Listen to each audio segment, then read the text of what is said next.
Friday the 19th through to Sunday the 21st of April on NER services disrupted. No trains on Saturday the 20th.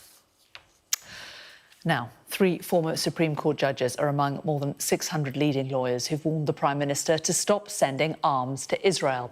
With me now is barrister and legal director at UK Lawyers for Israel, Natasha Hausdorff. Natasha, you are not a signatory of this letter. In fact, you're very angry about it. What are you concerned about? These lawyers say they've looked at what the international regulations are. They believe that Israel is in breach of international law, and they say that the UK government should stop sending arms.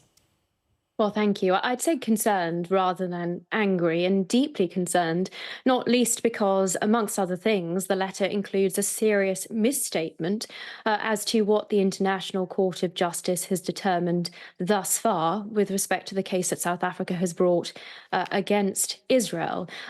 Charitably, it might be called an error. Indeed, that was how the preeminent legal journalist Joshua Rosenberg termed it earlier this morning. But it is a wholesale misrepresentation of what the ICJ's order of the 26th of January said.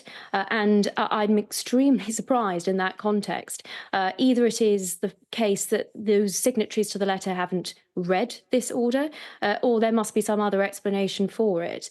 The reason it's particularly concerning in the context of this further debate that we've been hearing about international law and what advice the government may have been given is that if such advice endorses the same flippant approach to real international law as this letter clearly has done, then I don't know how much store the government will be able to set by it. This is, unfortunately, a worsening situation in which international law is, in fact, being abused. It has become a serious casualty of this current conflict in the Gaza Strip between Israel and Hamas. And that has desperate consequences for international law far more broadly, not just in this respect. I spoke to one of those signatories an hour ago, and he said he believed that since that ICJ ruling that the situation on the ground had worsened, and it was his belief that genocide had happened. I mean, if an international court did rule that Israel had committed genocide, would it change anything for you? Well, let's be clear about the legal position that has been stated. That has been put out publicly by the United States. Matthew Miller, the spokesperson for the State Department, confirmed again last week that there has been no assessment of international humanitarian law violations by Israel.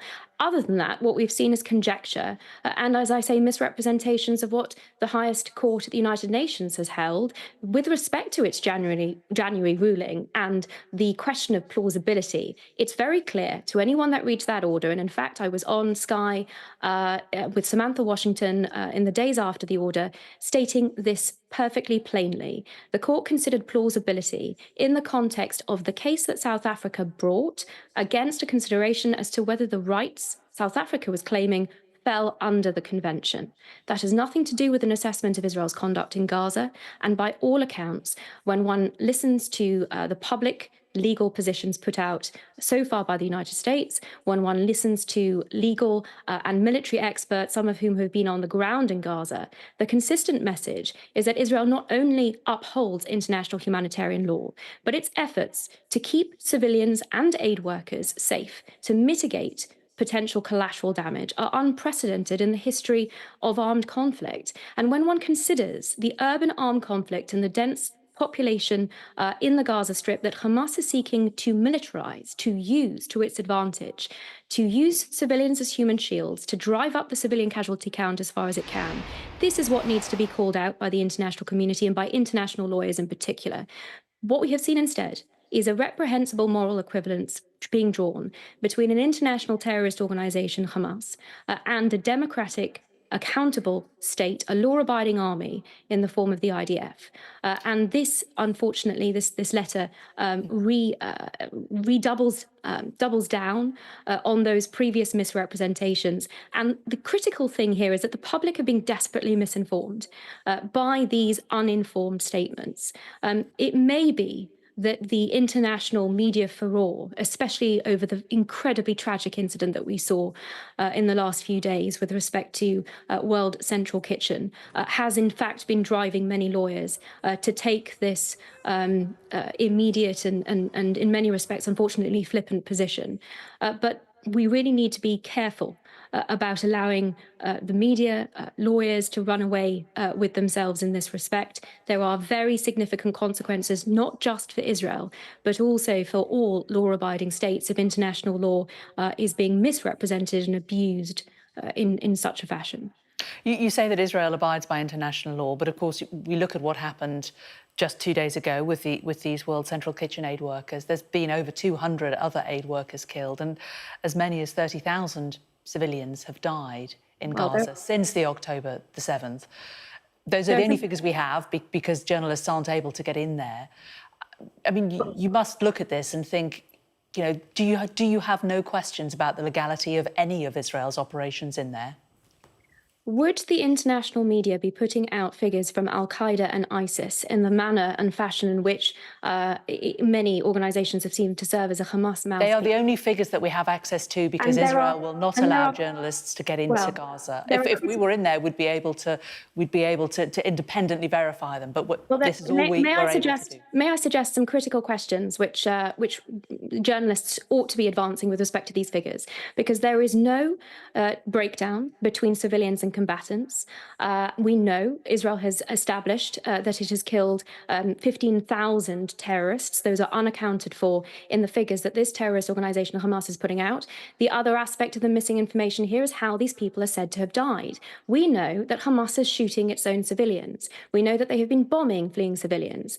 The Americans have confirmed this. We know also that Hamas and Palestinian Islamic Jihad rockets that are fired from the Gaza Strip, aiming towards Israeli civilians, frequently fall short in the Gaza Strip, indiscriminately killing Palestinian civilians and others, including aid workers. So these are the critical analysis that needs to be put forward. But we also know that there is a real risk of famine in the Gaza Strip, and we know that there's been real difficulty in getting aid into Gaza, and that is something that the international community will put at the door of Israel. Well, let's be clear about what Israel has been doing and the capacity that COGAT, which is the IDF unit whose purpose is to provide humanitarian assistance for civilians in armed conflict, COGAT have repeatedly stated that their capacity to inspect aid far surpasses the aid that is going in, and that the aid that has been mounting up post-inspection before it can be distributed by UN and other humanitarian organizations has been increasing. The capacity that COGAT has currently, with respect to the two crossings, Kerem Shalom and Nitzana, is to inspect 44 lorries of aid an hour. That is way above what the international community is seeking to transport through. And so, again, there are deep and disturbing misrepresentations with respect to the aid also. But if we, just before we move on... I'm just taking it... Yeah, from what Lord Cameron, our Foreign Secretary, said yesterday, which is that he wants to see 500 trucks of aid going in every day. And he says the UK government wants to see this. It isn't happening. And they're going to be watching to see that it does, that Israel does allow these trucks in. Well, where are the trucks that are intending to go through that are being stopped? I mean, again, this is, I'm sorry, not borne out by the facts on the ground and the reports that are daily and sometimes multiple times a day from COGAT as to their capacity to inspect aid. But the same thing is true of the casualty figures. And of course, if we compare this conflict to other armed conflicts around the world, the global average that the United Nations puts out is a very disturbing 9 civilians to every 1 combatant. Even taking Hamas figures here, caveating them, or ignoring the caveats, I should say, that I have set out as to why they are unreliable and why, in fact, they constitute misinformation. But even taking those for the sake of argument, Israel's Prime Minister has stated that the civilian to combatant ratio here is in the region of 1 to 1. 1 to 1 against 9 to 1 globally. And so far as American forces in Iraq and Afghanistan are concerned, the figures that the US put out were 3 to 1 and 5 to 1. So 1 to 1 or 1.6 to 1, as I've seen some calculations, is unprecedented in the history of armed conflict and doesn't even take account of the intense combat that Israel is engaged in with Hamas terrorists who have spent 16 years embedding themselves in civilian infrastructure, utilising hospitals, schools, mosques, clinics and ambulances as part of their terror network. We have it on authority from hostages that they were transported in ambulances. And we see now, as a result of what has happened at Al-Shifa and the intense fighting with hundreds of Hamas and Palestinian Islamic Jihad terrorists, who the real war criminals here are. OK, Natasha Hausdorff, there we must leave it, Legal Director at UK Lawyers for Israel. Thank you. Now, secret